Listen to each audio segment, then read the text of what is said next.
6월 3일 서밋타임입니다. 오늘 말씀은 사도행전 21장 1절에서 6절입니다.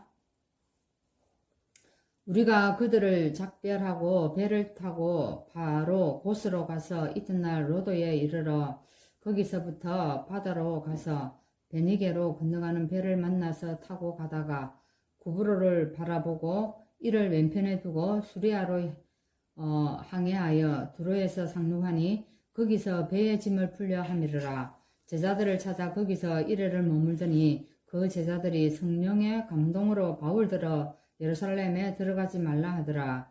이 여러 날을 지낸 후 우리가 떠나갈새 그들이 다 그 처자와 함께 성문 밖까지 전송하거늘 우리가 바닷가에서 무릎을 꿇어 기도하고 서로 작별한 후 우리는 배에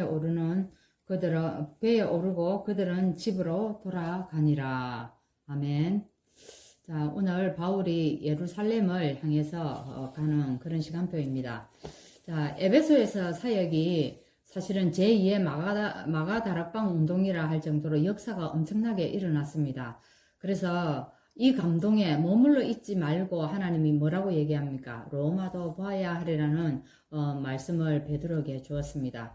그래서 이 말씀을 받은 이제 바울은 이제 오순절 안에 예루살렘에 가야 합니다. 그래서 예루살렘에 급히 가는 까닭에 이 에베소서를 지나서 이제 행선을 하게 됩니다.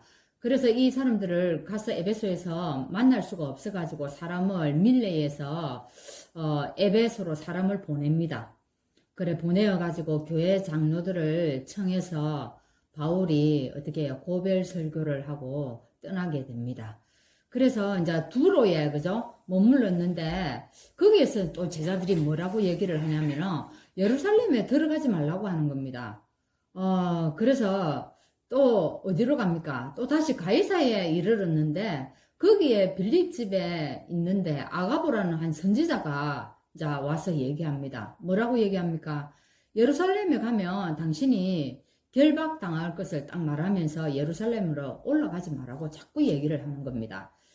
그런데 어땠습니까? 예루살렘으로 가는 이 걸음을요 절대 멈추지 않습니다. 그래서 이 만류하는 것을 결코 이거는 성령의 뜻이 아니다. 주위 사람들의 말이다. 이리 생각을 하고 이 바울은 거기에 요동치 아니하고 이 예루살렘으로 가는 겁니다. 자, 이것을 보면서 여러분 무엇이 생각납니까? 사복음서에서 예수님이요 십자가에 지실 것을 말했을 때 베드로가 뭐라고 얘기합니까? 그럴 수 없습니다 라고 얘기합니다. 그때 예수님은 베드로에게 이렇게 얘기합니다. 사탄아 물러가라. 여러분 그거 생각나죠? 그죠? 사탄아 물러가라고 얘기합니다. 그래서 바울도 대답하기를 너희가 어찌하여 울어가지고 내 마음을 상하게 하느냐라고 하면서 이 주 예수의 이름을 위해서 결박을 받을 뿐만 아니라 내가 예루살렘에서 죽을 것도 내가 각오한다 라고 얘기를 했습니다. 드디어 예루살렘에 도착한 바울은 장로들에게 뭘 얘기하겠습니까? 자기가 이제 저 두루 다니면서 그죠? 사역했던 것들을 이제 이 예루살렘에 있는 장로들에게 막 얘기를 한 겁니다. 그리고 이방 사역에 대한 하나님의 역사가 어떠했다는 것을 낱낱이 이제 고한 거죠, 사실은. 근데 유대인 중에 믿는 자가 그 수만 명이 있는데요. 다 율법에 열심히 있는 자라고 합니다. 그것이 성경에 나와 있죠, 그죠? 그 사람들이 다 율법에 열심히 있는 자라고 얘기하는 거예요. 사실 이건 어떤 겁니까? 이 사람들이요, 21절에서 24절에 이제 그런 얘기들이 나옵니다.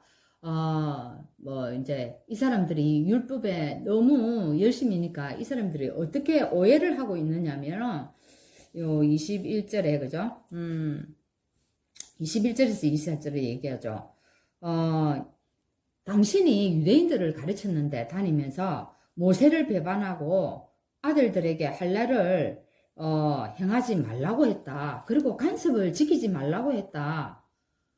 그래, 이 사람들이 그렇게 지금 듣고 있다, 이러는 게, 그럼 그 사람들이 가만히 있겠느냐? 당신이 온 것을 지금 소식을 들었을 텐데, 이거 진짜 이 사태를 어떻게 막을 것이냐. 이제 이걸, 걱정하는 겁니다. 그래서 바울 보고 시킵니다. 뭘 시킵니까? 나는 절대로 율법을 부정하지 않고 율법을 지키고 있는 사람이다. 그것을 분명히 보여줘가지고 그들이 오해와 노여움을 풀 수 있도록 뭐를 해라고 얘기합니까? 이스라엘 사람들이 지키는 결례, 즉 머리를 깎고 하라는 겁니다. 그 사람들이 지키는 결례가 있거든요. 그러면 그것을 보고 사람들이 오해가 풀릴 것이다. 아, 이게 내가 소문을 들은 것이 잘못이구나. 이 바울도 이런 율법을 지키고 다 하구나. 그래가지고 그 사람들에게 안심을 주라는 겁니다. 자, 여기서 또 한번 생각나죠, 그죠? 사도행전 15장에 어떤 일이 있었습니까? 할례 문제로 다툼이 있었지 않습니까, 그죠? 근데 유대인들이 복음은 받았지만요, 율법의 진정한 뜻을 알지 못하고 거기에 묶여 있어가지고 복음을 깨닫지 못하는 것을 우리가 볼 수가 있었지 않았습니까, 그죠? 이 본장에서도 마찬가지입니다. 복음은 받았는데 율법에 꽉 사로잡혀 있어가지고 그것을 넘어서지 못하고 있는 겁니다. 그래서 바울이 하는 하나하나 사사건건이 지금 시비를 걸고 이러는 거예요.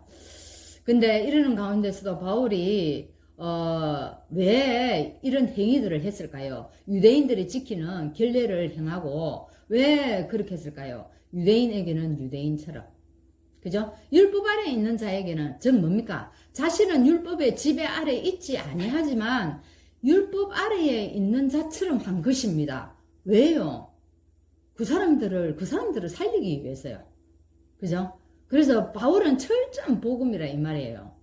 그래서 바울은 일찍이 예루살렘에 올 때 고난이 있을 것을 분명히 알고 있었습니다. 그죠? 죽음까지도 각오하고 왔다는 겁니다. 에베소에서 올라온 이 유대인들은요, 성전에서 바울을 보자 흥분하면서 소리를 질러 사람들을 불러가지고 어찌합니까? 바울을 고발한 겁니다. 그리고요, 29절에 보면은, 요 에베소 사람이죠, 그죠?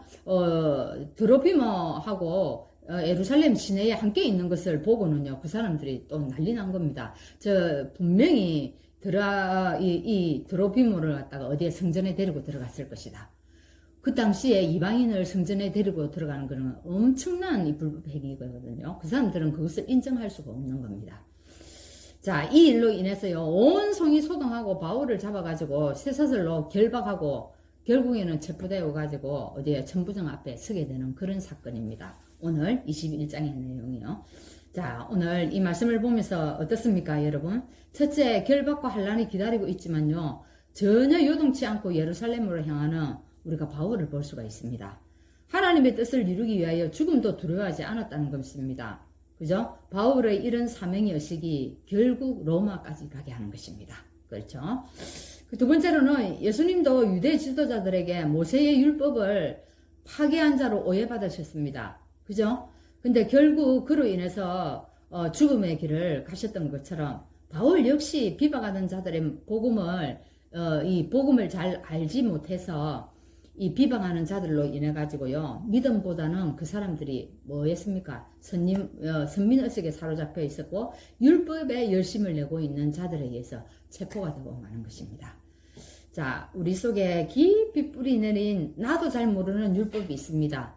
나도 모르는 선민의식이 있을 수 있고 편견이 있을 수 있고 또 사상들이 있을 수 있습니다. 내 생각들이 이 복음을 방해할 뿐만 아니라 결국에는 어떻게 하겠습니까? 예수님을 또다시 우리가 십자가에 못 박게 되는 그런 일들을 하게 되는 것입니다.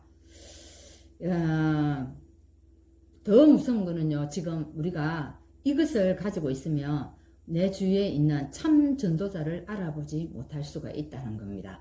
지금은 그 사람이 전도자의 모습이 아니지만 하나님이 그 사람을 전도자로 세워놓았다는 겁니다. 그것을 볼 수 있는 눈이 없어진다는 겁니다. 오늘 여러분 21장의 21장의 이 말씀을 마음에 새기는 그런 시간 되기를 바랍니다. 하나님, 오늘도 바울이 복음을 위하여서 하나님 자기의 죽음을 내어놓고 예루살렘에 가면 어떤 일이 일어날 것이라는 것을 예상하고도 하나님 끝까지 가는 것을 보았습니다. 하나님 이것을 통하여서 결국은 바울이 로마까지 가게 되고 그 복음이 세계에 전파되고 지금 하나님 이 시간 우리에게까지 복음이 전달된 줄 믿습니다. 오늘 우리가 복음 전하는 길에 여러 가지 어려움이 있을지라도 거기에 속지 아니하고 세계 복음화 운동을 하는 우리 한빛교회가 될 수 있도록 축복하여 주옵소서. 예수 그리스도 이름으로 기도하옵나이다. 아멘.